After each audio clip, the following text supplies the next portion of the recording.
हाय मैं डीएन वर्मा। स्वागत है मेरे channel biology by Verma sir. आज हम लोग जानेंगे एमिनो एसिड के संख्या के बारे में। तो हम लोग जानते हैं कि हमारा शरीर जो है विभिन्न प्रकार के कार्बनिक पदार्थ से बना हुआ है। हमारा शरीर कोशिका से बना हुआ है। कोशिका विभिन्न प्रकार के अकार्बनिक और कार्बनिक पदार्थ यानी इनऑर्गेनिक और ऑर्गेनिक मटेरियल से मिलकर बने होते हैं। कार्बनिक पदार्थ में carbohydrate, protein, fat, vitamin, nucleic acid, enzymes इत्यादि पाए जाते हैं। तो प्रोटीन जो है, इनमें से जो प्रोटीन है यह हमारे शरीर का 17% यानी 17% भाग बनाता है और काफ़ी मुख्य अवयव है हमारे शरीर का। और प्रोटीन एमिनो एसिड से मिलकर बना होता है, यानी प्रोटीन को बनाने वाला इकाई एमिनो एसिड होता है। एमिनो एसिड का बहुलक होता है प्रोटीन। जैसे हमारा शरीर कोशिका से मिलकर बना हुआ है, एक मकान जो है छोटे छोटे ईंट से मिलकर बना हुआ है, उसी प्रकार प्रोटीन भी छोटे छोटे मॉलिक्यूल्स यानी मोनोमर्स से मिलकर बना होता है, जिसे एमिनो एसिड कहते हैं। एमिनो एसिड में एक सेंट्रल कार्बन होता है। इससे 4 डिफरेंट ग्रुप लगे रहते हैं। एक हाइड्रोजन लगा रहता है, एक एल्काइल रेडिकल लगा रहता है, एक amino group NH2 amino group लगा रहता है और एक कार्बोक्सिलिक ग्रुप COOH लगा रहता है। तो ये एमिनो एसिड का बेसिक स्ट्रक्चर है। एक कार्बन है सेंट्रल कार्बन, जिसे कायरल कार्बन भी कहते हैं। इससे एक हाइड्रोजन, एक एल्काइल रेडिकल, एक एमाइनो ग्रुप और एक कार्बोक्सिलिक ग्रुप लगा रहता है। तो एमाइनो ग्रुप है और एसिड ग्रुप लगा हुआ है, इसलिए इसको एमाइनो एसिड कहते हैं। इसमें पाया जाने वाला एल्काइल रेडिकल ये वेरी करता है और इसीलिए एमिनो एसिड जो है कई प्रकार के होते हैं। तो हमारे शरीर में जितने भी प्रकार के प्रोटीन पाए जाते हैं, सब अभी तक हम लोग जानते थे कि सारे प्रोटीन जो है 20 प्रकार के एमिनो एसिड से ही बने होते हैं। इसलिए इस संख्या को मैजिक 20 कहा जाता था। मैजिक 20। जैसे इंग्लिश अल्फ़ाबेट में 26 लेटर है, लेकिन डिक्शनरी में लाखों वर्ड्स हैं। तो ये लाखों वर्ड्स 26 लेटर 26 अक्षर से ही बने हुए हैं। उसी प्रकार हमारे शरीर में जितने भी प्रकार के प्रोटीन हैं 20 प्रकार के एमिनो एसिड से ही बने होते हैं और इसीलिए इस संख्या को मैजिक 20 कहा जाता था। लेकिन अब 2 और एमिनो एसिड का खोज हो चुका है, इसलिए अब यह संख्या 20 से बढ़कर 22 हो गई है।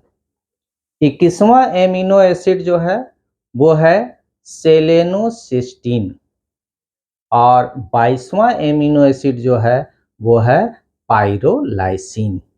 तो इस वीडियो में हम लोग एमिनो एसिड के बारे में विशेष रूप से नहीं जानेंगे। इस वीडियो में हम लोग विशेष रूप से जानेंगे कि 2 जो एक्स्ट्रा एमिनो एसिड खोज हुए हैं, इनका बनावट कैसा है, किस प्रकार जो है ये इनका जो है जेनेटिकल जो है कोड जो है क्या है, ये किस प्रकार जो है कोडिंग करते हैं, प्रोटीन को कोड करते हैं कि नहीं करते हैं, कहाँ पाए जाते हैं, इसके बारे में हम लोग विस्तार से जानेंगे।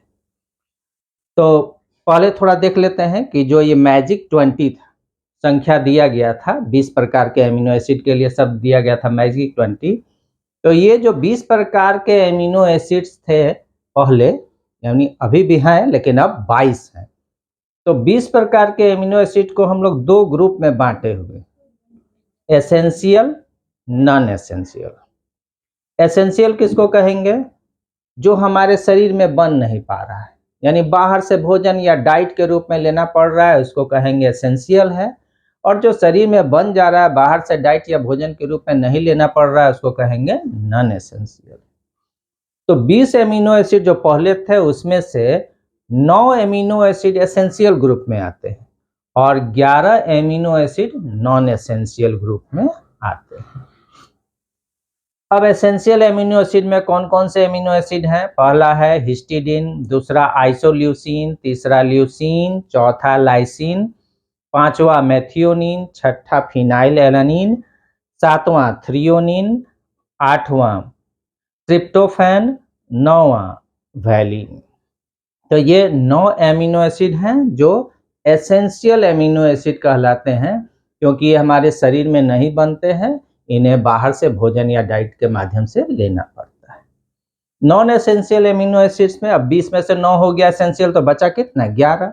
तो 11 जो है एमिनो एसिड जो है वो कौन कौन से हैं non essential? Alanine, arginine, asparagine, aspartic acid, cysteine, glutamic acid, glutamine, glycine, proline, serine एवं टाइरोसिन।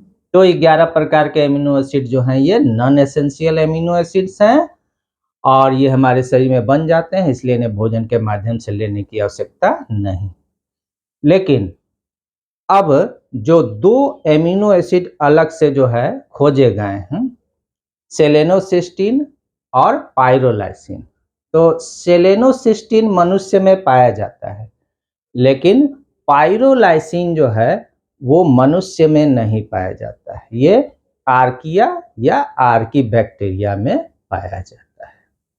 तो अब मनुष्य में संख्या जो है बढ़कर 20 से 21 हो गई। तो पहले हम लोग जानते थे कि एमिनो एसिड मनुष्य में या दूसरे जीवधारियों में प्रोटीन को बनाने में कितने एमिनो एसिड भाग लेते हैं? तो 20 एमिनो एसिड भाग लेते हैं। लेकिन अब हम लोग जानते हैं कि अब कितने एमिनो एसिड हो गए? 20 से बढ़कर 21, टोटल 22, लेकिन मनुष्य में यानी जंतु में 21 और एक 22वां जो है वो सिर्फ आर्की बैक्टीरिया या आर्किया में पाया जाता है।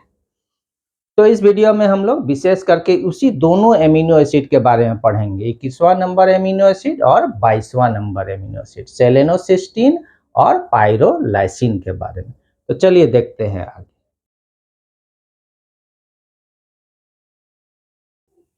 तो चलते हैं अब 21वें एमिनो एसिड में, 21st एमिनो एसिड। तो 21वां एमिनो एसिड जो है वो है सेलेनोसिस्टीन। सेलेनोसिस्टीन इस एमिनो एसिड को थ्रेसा स्टैडमैन के द्वारा 1994 यानी 1994 ईस्वी में खोजा गया था। ये सेलेनोसिस्टीन जो है ये 21वां जेनेटिकली एनकोडेड एमिनो एसिड है जो मनुष्य में पाया जाता है। इसको एनकोड करने वाला कोडोन कौन सा है? तो हम लोग जानते हैं कि 64 प्रकार के जेनेटिक कोड्स पाए जाते हैं, जिसमें से 3 जो है स्टॉप कोडोन या टर्मिनेशन कोडोन होते हैं, यूजीए, यूएजी और यूएए, जिन्हें क्रमशः ओपल, एम्बर और ओकर के नाम से भी जाना जाता है। तो इस तीनों स्टॉप कोडोन्स में से जो यूजीए हमारा है, जिसे ओपल कोडोन भी कहते हैं, ओपल नाम दिया गया है, तो ये जो है ये एनकोड करता है किसको? सेलेनोसिस्टीन को। लेकिन हमेशा नहीं, ट्रांसलेशन की प्रक्रिया में कभी कभी जो है ये ट्रांसलेट होता है और इसका निर्माण होता है।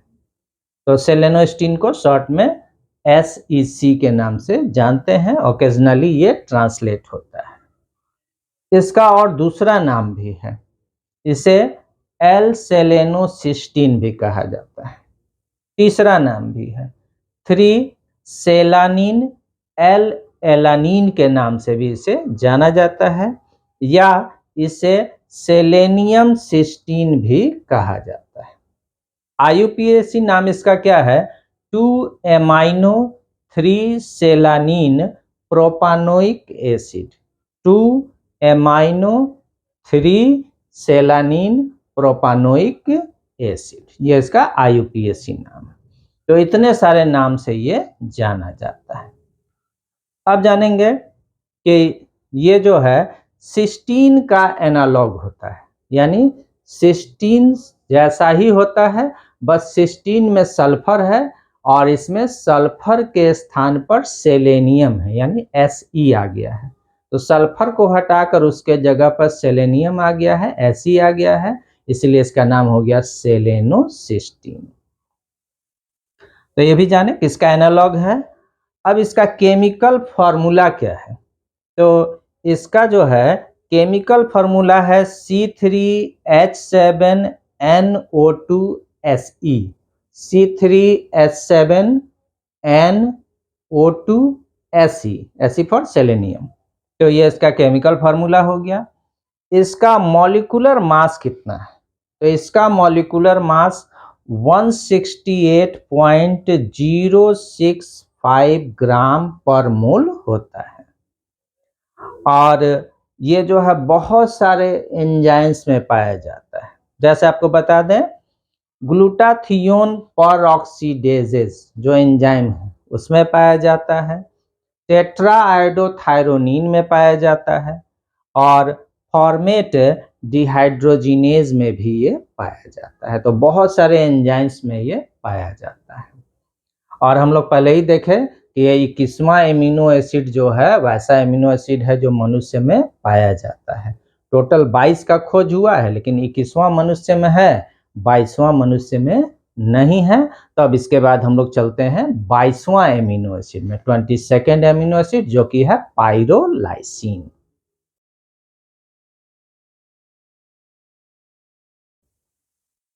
तो चलते हैं 22वें एमिनो एसिड यानी 22nd एमिनो एसिड में।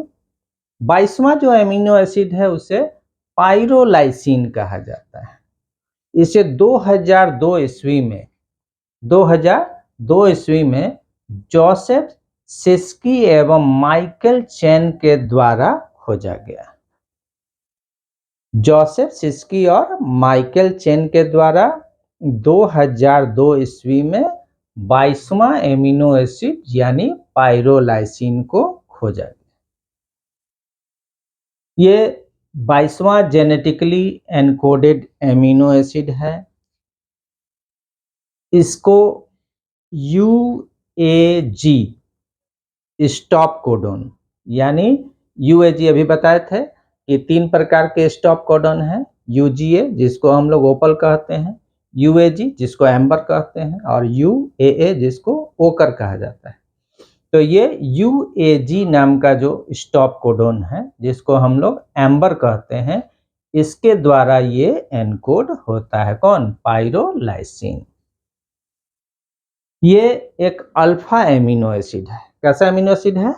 अल्फा एमिनो एसिड है।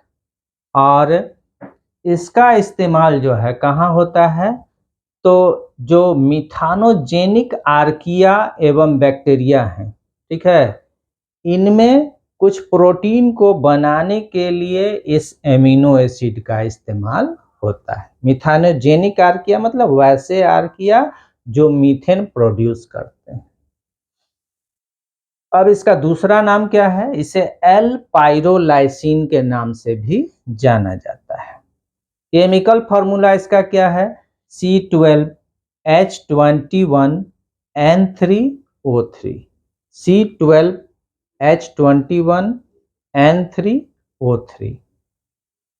अब इसका देखिए सिस्टेमेटिक IUPAC नाम जो है काफी लंबा है।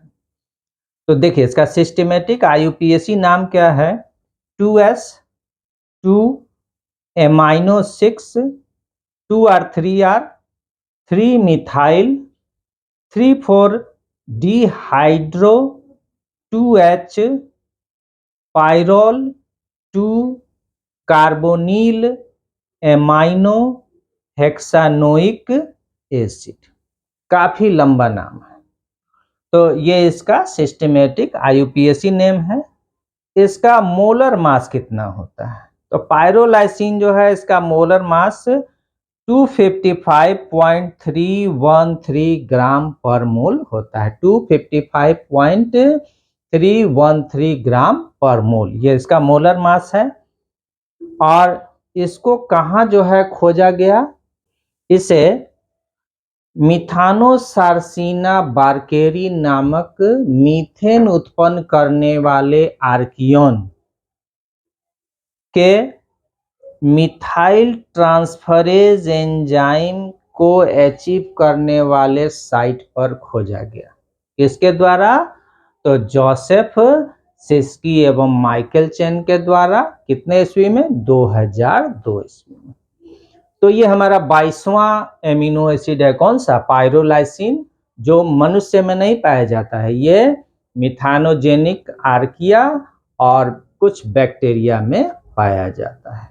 तो इस प्रकार हम लोग देखें कि अभी तक हम लोग जानते थे, अभी भी किताब पढ़िएगा तो उसमें लिखा रहता है कि 20 प्रकार के एमिनो एसिड पाए जाते हैं जो सभी प्रकार के प्रोटीन को बनाते हैं। इस संख्या को शुरू में हम बताए थे, इस संख्या को पहले मैजिक 20 कहा जाता था, लेकिन अब मैजिक 20 नहीं कह सकते हैं क्योंकि अब 22 प्रकार के एमिनो एसिड का खोज हो गया है और इसमें से 21 तो मनुष्य में ही पाए जा रहे हैं।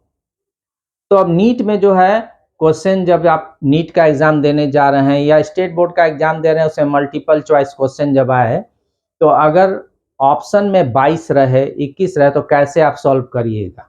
तो क्वेश्चन अगर रहे कि मनुष्य में कितने एमिनो एसिड पाए जाते हैं, ऑप्शन में 19, 20, 22, 24 रहे तो 20 में टिक लगाएंगे क्योंकि 21 नहीं है ऑप्शन में। लेकिन अगर ऑप्शन में 21 है, मनुष्य में कितने एमिनो एसिड पाए जाते हैं? 20, 21, 22, 23, तो हम लोग 21 में टिक लगाएंगे। 22 में नहीं क्योंकि 22वां मनुष्य में नहीं होता है, और 20 में नहीं क्योंकि 21 ऑप्शन है, तो अब हम लोग 21 में टिक लगाएंगे। और अगर कहे कि कुल एमिनो एसिड की संख्या कितनी, 20, 21, 22, 23, तो 22 है इसलिए हम लोग 22 में टिक लगाएंगे, 20 में टिक नहीं लगाएंगे। तो अगली बार जब एग्जाम में आप बैठे और एमिनो एसिड से रिलेटेड क्वेश्चन हो तो ध्यान से देखिए कि एमिनो एसिड का संख्या जो है उसमें कितना है और उसके अनुसार जो है आप आंसर दीजिए, क्योंकि अब 20 के जगह 22 एमिनो एसिड खोज हो चुके हैं। अगर आपको मेरा वीडियो अच्छा लगा तो मेरे वीडियो को लाइक कीजिए, शेयर कीजिए और मेरे चैनल को सब्सक्राइब कीजिए। अगर आपने अभी तक बेल बटन नहीं दबाया है तो बेल बटन दबाइए ताकि नए नए वीडियो का इन्फॉर्मेशन आपको मिलता है। धन्यवाद।